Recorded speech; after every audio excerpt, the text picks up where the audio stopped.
This is CBC Vancouver News.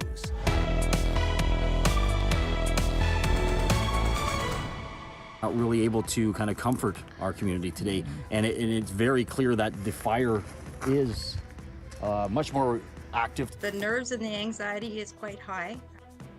From BC's southern interior to the Kootenays, thousands of people remain on evacuation alert as wildfires continue to rage across the province. Why some impacted residents say there's a lack of communication with wildfire officials. Plus, we're not going out of house after 8 or 9 p.m. We are staying mostly at home. Really scared for my kids and my family. an urgent meeting is held in Surrey to address rising safety concerns after some Metro Vancouver business owners say they've been the victims of extortion attempts. And probably the safest I've ever felt at an event because, there are people around here like me, which I think is pretty cool.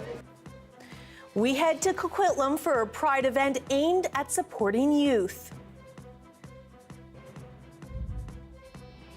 Hello, thanks for joining us. I'm Janella Hamilton.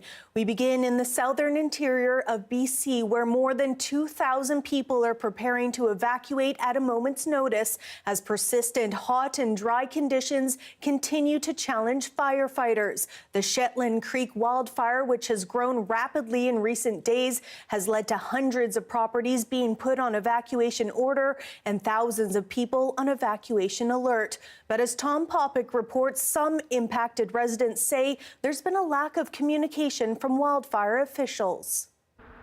Along the Trans-Canada Highway, this wildfire burns so close, you can hear trees crackle while consumed by flames. The smoke billowing from the blazes drifting and settling, at times so thick it's hard to see the Thompson River. Fire Chief Stephen Sherwood says the BC Wildfire Service isn't giving the Cooks Ferry Indian Band the information they need to stay safe. We're not really able to kind of comfort our community today, and it's very clear that the fire is much more active. This Shetland fire has grown more than 15 square kilometers in size Saturday to almost 148 square kilometers. It's torn through reserve land. Cattle have been lost, but so far no structures. A number of crews and heavy machinery working on the south end of the fire, putting a guard in just above Spence's Bridge, as well as a number of crews in Venables Valley area. They're just kind of working on structure protection as a top priority. Fire officials say some structures have been destroyed outside of reserve land, but crews won't be able to assess the damage until Sunday. The BC Wildfire Service says this fire is now moving north towards Ashcroft. All of the village remains on evacuation alert. Mayor Barbara Rodin says the village is prepared. Everyone is stressing that we're on evacuation alert, and that is just out of an excess of caution so that people can take that time to be prepared. It's like insurance. You hope you never have to take advantage of it. Altogether, around 2,000 people are on alert, stretching south to include Spence's Bridge. Only 88 properties are on evacuation order. We're going to be hunkering down. But Chief Sherwood says the First Nation may extend its evacuation order as precaution, worried some at-risk elders won't leave. The community did not have a very good experience at all with the last time their evacuation had been happening here. They were separated from family, not given any support for foods, put into areas or shelters which were not desirable. And realistically, it just was not a great experience at the time. With winds gusting and lightning forecast, emergency services may yet be tested. Tom Popick, CBC News, Spence's Bridge. And in the Kootenays, there are more than 90 fires burning there, many of which have sparked in the past few days because of lightning and dry conditions. The BC Wildfire Service says crews are prioritizing fires as more and more continue to ignite. As Corey Bullock reports, hundreds of people have been told to leave the region where wildfires have forced the closure of Highway 6 near Silverton. Fire crews are busy in BC's southeast as warm conditions and dry storms continue to worsen the fire situation. The Nemo Creek, Aylwin Creek, and Comonco Creek fires are located along Slocan Lake near Silverton. The nerves and the anxiety is quite high. My suggestion to most people here is just try to stay calm. The cluster of fires have forced further evacuation orders and alerts along the lake, where fire crews are focusing their efforts on saving people's homes. They are setting up structure protection on any areas of potential concern. The regional district says it's working to get a better idea of just how many people are affected, and it's advising residents to have a go bag ready. But some people have decided to stay put. Some households or residences have chosen to disregard the evacuation order, which for us is, I mean, that's obviously, that does happen. And it does pose a safety concern. A reception center has been set up in Caslow for evacuees, and the constant barrage of new blazes is prompting warnings. We are asking people, if you are going to be recreating on a body of water, pay attention to your surroundings. If there are aviation resources working in the area that you are recreating in, we're asking you to stay out of the way, move out of the way. It seems like we need to rush, but everything is in order. Don't rush. He says to make sure you tell someone where you're going and to be prepared even if you're not in an area near a fire. And in the meantime, take care of each other. Go and talk to your neighbors and make sure they're okay. And one thing about this community is we're a pretty tight community, so everybody's helping everybody. As for the rest of the southeast, all the fires from the lightning over the last few days have been assessed, and we are responding in a priority sequence. Wright says the next few days will remain critical as extreme heat, winds, and lightning are all possibilities. Corey Bullock, CBC News, Cranbrook.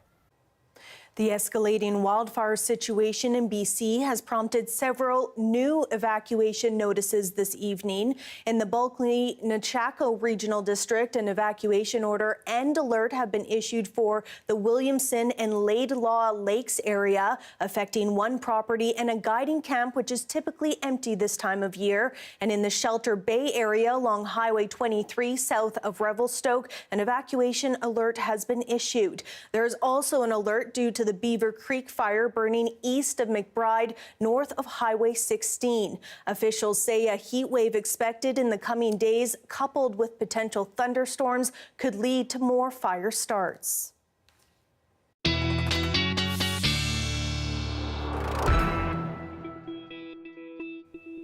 All right, it is time now to take a look at our weather. Let's begin with a look at the fire danger map. We can see a lot of orange and red. That means high and extreme fire danger in many parts of the province. And moving into tomorrow's temperatures, we can see how high those temperatures are in the interior, 30s, 40s. Soyuz is going to see 40 for tomorrow, 36 in Cranbrook, 41 in Kamloops, and over on the island, that heat is persisting there as well. Victoria with a high of 27 for tomorrow, 29 in Campbell River. And moving into our 5-day forecast here in Metro Vancouver. Let's just move one more over. There we go. 25 is our high for tomorrow with a mix of sun and clouds, but that heat is going to persist into Monday with a high of 24. Two owners of transport companies in BC are speaking out about rising safety concerns after they say they were targeted for extortion. Today, a public forum was held in Surrey to highlight the alarming situation, which has many in the community on edge for more than a year. As Saurabh Sandhu reports, the trucking industry says laws need to be changed to better protect them. Where's our place? Surrey business owner Parminder Sanghera makes an impassioned plea in front of hundreds of people and politicians Saturday.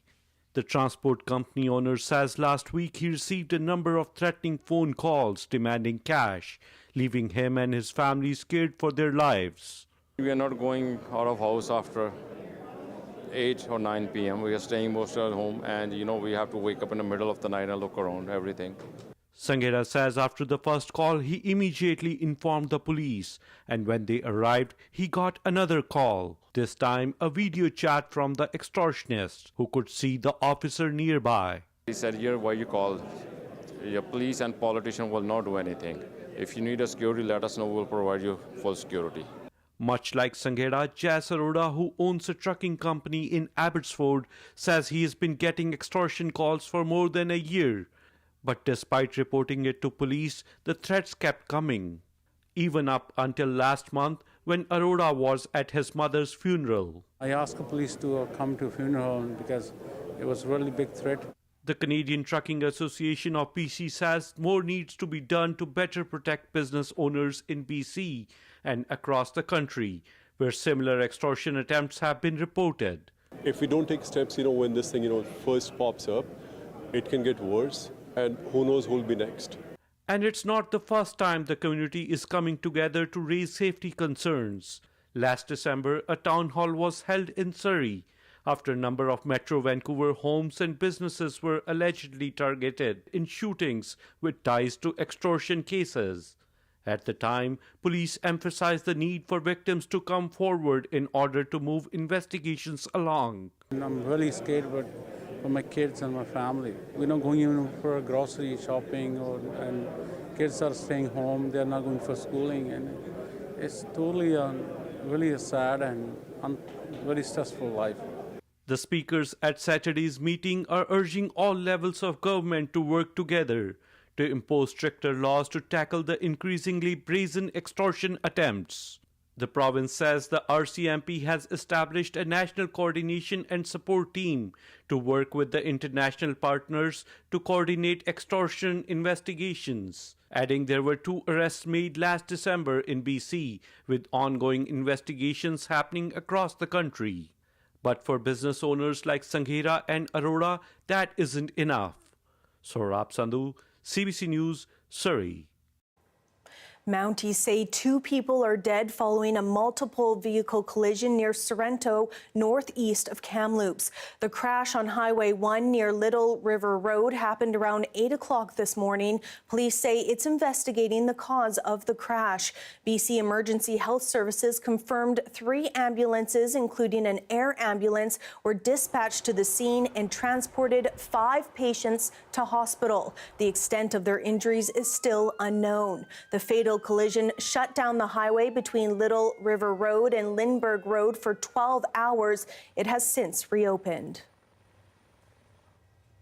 A motorcyclist has died following a collision involving a Vancouver fire truck while it was responding to a call. Vancouver Fire Rescue Services says the crash happened just before 1 o'clock this afternoon near Lost Lagoon on the Stanley Park Causeway. The crash closed the causeway and Lionsgate Bridge for about 3 hours. The statement says the motorcyclist died at the scene despite efforts by emergency personnel. An investigation will take place to determine what led up to the fatal crash. Surrey RCMP is investigating a sexual assault in Newton's Bear Creek area that took place early this morning. We are looking for a suspect who is described as a South Asian man in his early 20s, approximately 5'7" to 5'10" tall, average build, and he had a long black beard. The specific time frame we're looking for is 11 p.m. on the 19th of July and 3:30 a.m. July 20th. Mounties say they responded to a call at around 3:15 a.m. with the victim reporting that she woke up to a man groping her in her home in the 100 and 4100 block of 91 Avenue.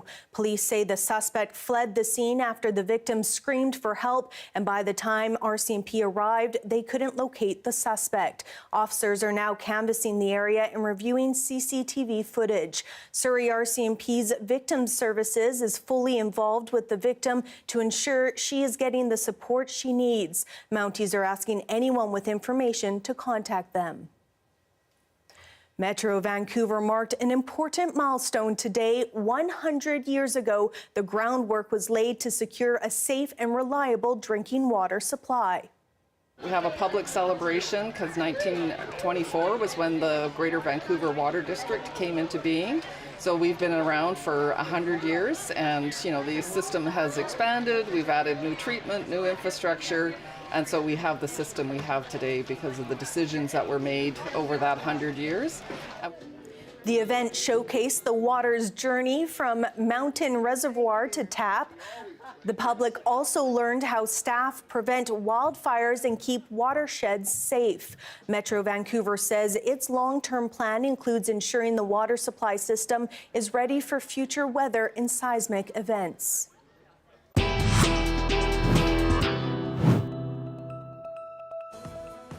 After the break, we take you to Alberta, where an entire First Nation has been forced from their homes and millions of people are smothered in smoke due to wildfires. Stay with us.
Western Canadians continue to deal with the impact of hundreds of wildfires burning across several provinces.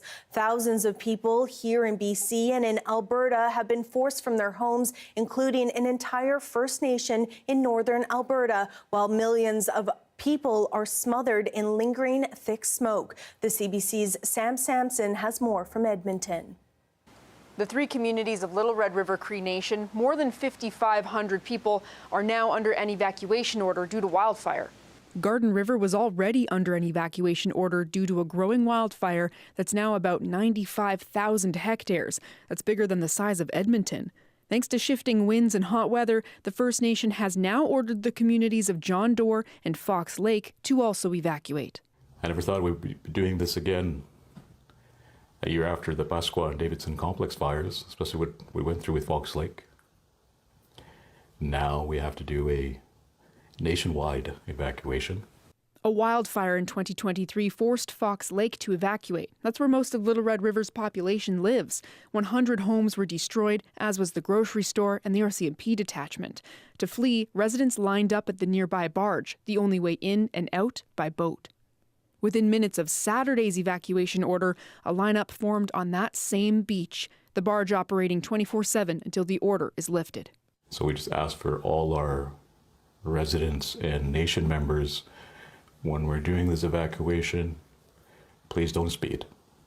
There's going to be thousands of us getting out from our homelands. All right, stay safe. The fires caused communities in the rest of northern and central Alberta to wake up to smoke Saturday. The Air Health Quality Index was at extreme levels in Edmonton. Ironically, officials say the smoke is helping fight fires in other areas during this heat wave. The smoke can lower the fire behavior. It brings down the temperature slightly and it provides cloud cover. So we're not seeing those high winds. We're not seeing those extremely hot temperatures that can really lead to more active wildfires. Still, the heat wave is expected to last at least a few more days with no significant rain in sight. Sam Sampson, CBC News, Edmonton. The Bangladeshi community in Vancouver gathered earlier today calling for justice and an end to bloodshed in that country. No more bloodshed in our Bangladesh. We want justice. We want justice.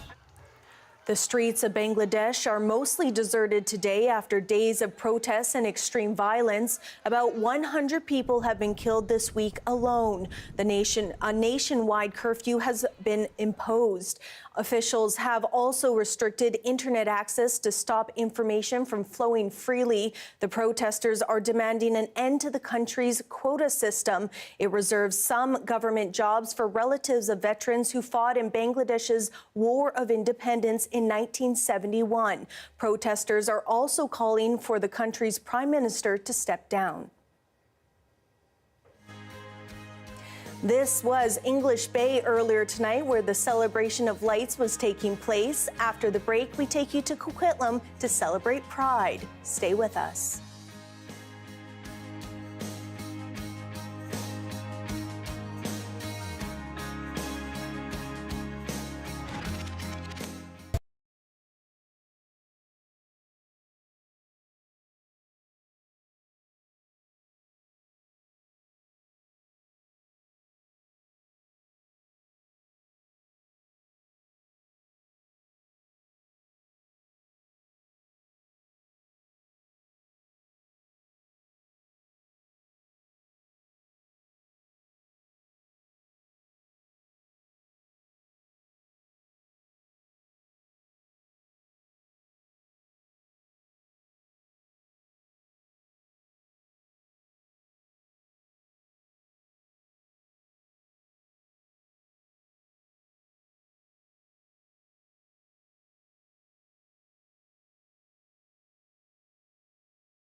I'm Amy Bell, and here's what's in your CBC Vancouver inbox. Applications are now open for CBC's Indigenous Pathways to Journalism program. This paid 9-month learning and development opportunity supports Indigenous candidates to really hone their skills as storytellers. Indigenous Pathways provides journalism training, career development support, and work experience. Applicants do not require journalism education or experience to apply. Learn more at cbc.ca/pathways. Hey, I'm Rohith Joseph. Vibin' is the new show all about discovering great new songs and fresh artists from across BC and beyond. Stream Vibin' on CBC Listen.